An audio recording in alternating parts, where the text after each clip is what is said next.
Rapport velt hard oordeel over wethouder Paula Schot van Schouwen-Duiveland.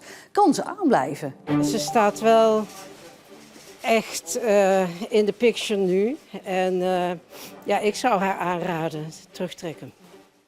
En verder in deze Zeeland nu. Kitty Kotti met kransen en feesttrein. En scholen krijgen geld voor nieuwe leerlingen.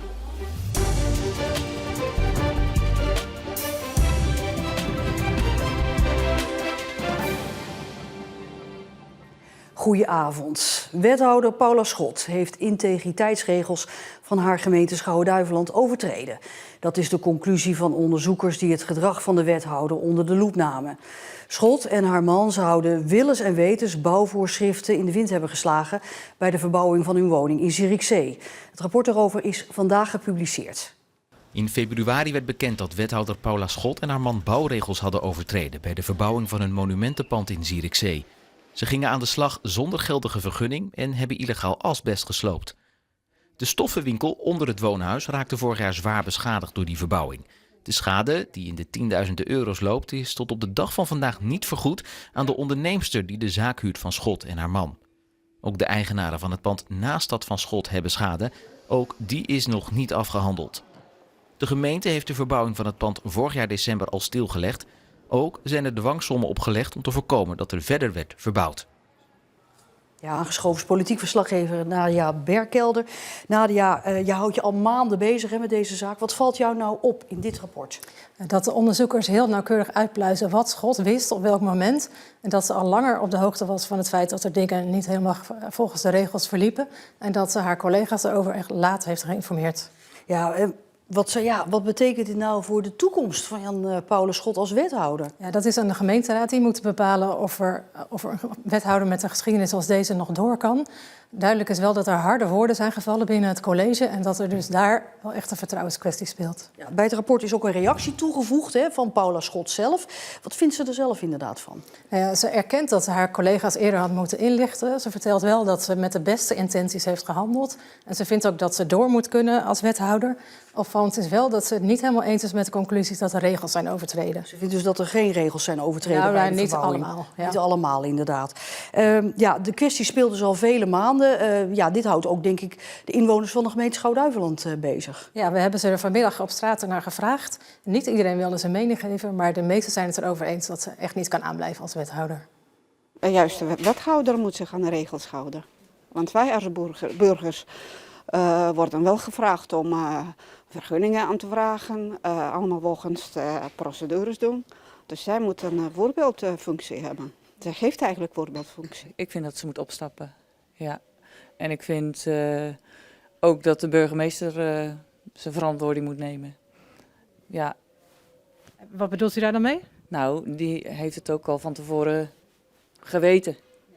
Dus ja, dat kan gewoon niet. En vindt u dat zij nog wethouder kan zijn? Nee, absoluut niet. Er is geen plaats in de politiek. Ze moet weg. Het enige wat ik erover wil zeggen is dat wij regels hebben. We hebben gewoon een wetgeving. En daar moet iedereen zich aan houden. En als je dus een vergunning nodig hebt voor een verbouwing, ja, dan moet je dat aanvragen. En met name onze gemeenteraadsleden, die hebben een voorbeeldfunctie.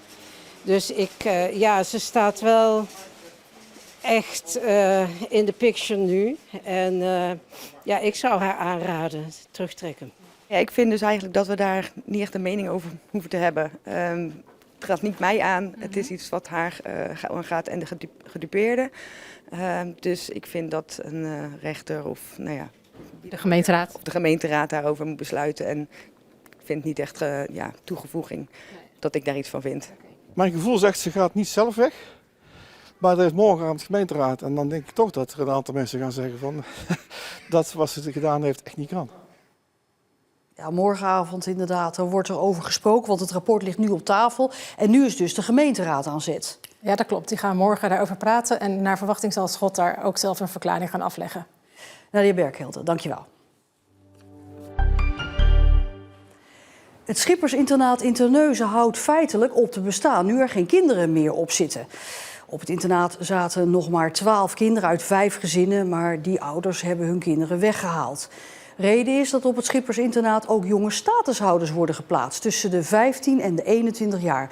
En de ouders vinden dat niet passen bij de leeftijd van hun eigen kinderen, die tot ongeveer 15 jaar gaan. Vorig jaar stond het internaat in Terneuzen al op de nominatie om te sluiten, maar na aanhoudend protest van ouders en de gemeenteraad kon dit toen voorkomen worden. De Vlakentunnel is vanochtend weer vrijgegeven nadat hij gisteren tijdelijk helemaal dicht moest. En daardoor ontstonden gisteren lange files. De tunnel moest dicht vanwege een computerstoring, waardoor de veiligheid in de tunnel niet langer gewaarborgd kon worden. Na het vervangen van een schakelaar kon de buis richting Vlissingen rond 5 uur vanochtend weer open. En rond 7 uur ook weer richting Bergen op Zoom. Maar toen was er al flink wat drukte ontstaan op de omleidingsroutes. En ook in het verleden waren er al vaker storingen in de Vlakentunnel, waardoor de tunnel toen ook al dicht moest en er toen ook al lange files ontstonden. Vandaag, 1 juli, wordt traditioneel Kitty Kotti gevierd, de afschaffing van de slavernij. Normaal gesproken alleen bij het Zeeuwse slavernijmonument in Middelburg, maar dit jaar was er ook een speciale trein en een protestactie in Vlissingen. Symbolisch werden de ketenen doorbroken op de boulevard van Vlissingen. Op een symbolische plek, want hier is het slavernijmonument vorig jaar verwijderd. Vlissingen heeft een hoofdrol gespeeld in de halverwege de 17e eeuw in de slavenhandel. Dus op Kitty Kotti wil je daar iets mee doen. Een kunstperformance als protest tegen het ontbreken van een eigen monument. Voorbijgangers konden een boodschap achterlaten. Wat vindt u van dit statement? Ja, heel erg goed. Heel erg goed. Want? Want ja, Vlissingen is gewoon de hoofdschuldige in heel het slavenverhaal. Elke Surinamer weet dat de Vlissinger Abraham Krijnse Suriname heeft gesticht. En in Vlissingen weet niemand het. En er is ook geen belangstelling voor vanuit Vlissingen. Dat is beschamend. Vindt u het belangrijk dat dit er nu is? Dat we herdenken en vieren? Belangrijk voor al de mensen van hier Vlissingen en al de wereld. Dit is wat is gebeurd en allemaal. Dat er nog steeds zeg maar geen plek is voor een monument in Vlissingen is natuurlijk heel absurd. In Middelburg is de afschaffing van de slavernij herdacht met een minuut stilte en de kranslegging. Waarna later op de dag feest is gevierd op het Abdijplein. Dat is dan een gemiste kans voor Vlissingen. Doordat zij in Vlissingen haar gelederen gesloten hebben over van het is een Walchers gebeuren of een Zeeuws gebeuren en het heeft niks met ons te maken. Terwijl Vlissingen juist zo'n grote rol heeft gespeeld in de slavenhandel, maar dat niet wil erkennen. En dat is, vind ik wel een gemiste kans. Feest was er ook volop in een speciale trein die de NS vanuit Vlissingen door het hele land liet rijden. Ik heb hier een Anissa van de zus van mijn oma, Corrie Vlissa. Ik ben de 4e generatie van de vrije mensen. Het is een soort journey wat we aan het maken zijn, hè? Van Vlissingen naar Amsterdam. Want het is nog niet overal bij iedereen bekend. En we hopen met deze reis dat dat wel gaat gebeuren.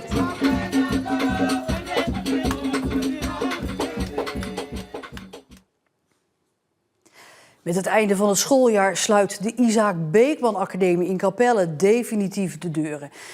En dat betekent dat zo'n 260 leerlingen na de zomervakantie naar een andere school gaan. Dat is een flinke opgave voor deze scholen en ze krijgen daarom extra geld van het Rijk, €6.000 per leerling. Om zo ervoor te zorgen dat de landing van deze leerlingen van de IBA, zoals de school kortweg genoemd wordt, straks zo zacht mogelijk is. Ze trokken er zelfs voor naar Den Haag om de school open te houden, maar het mocht niet baten. De IBA moet dicht van de onderwijsminister vanwege dalende leerlingaantallen en slechte beoordelingen van de onderwijsinspectie.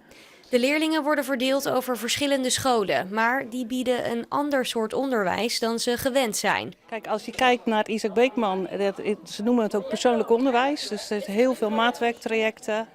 Daar wordt op een andere manier omgegaan met de lestabel. Dat is ook het probleem wat we nu proberen op te lossen. Hè. Leerlingen die in de 2e klas komen en een bepaald vak niet gehad hebben. Daar gaan we nu naar kijken hoe we dat kunnen bijspijkeren. Het gaat in totaal om 260 leerlingen die uitvliegen naar verschillende scholen in de provincie.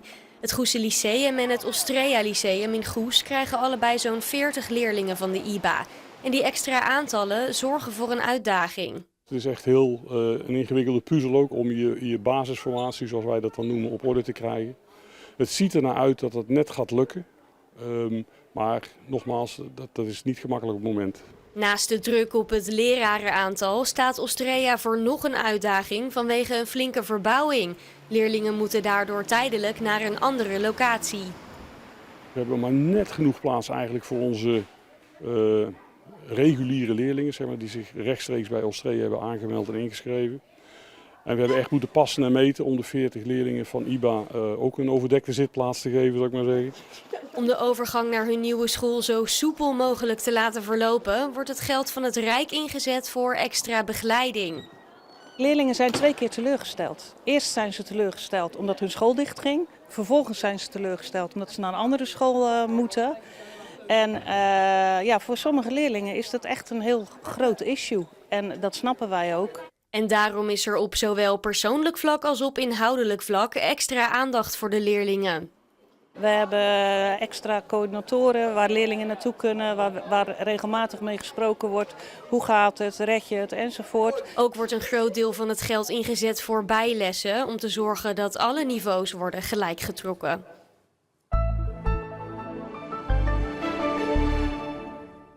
Het was vandaag nog een droge dag in Zeeland en de temperaturen kwamen uit tussen de 18 en de 20 graden.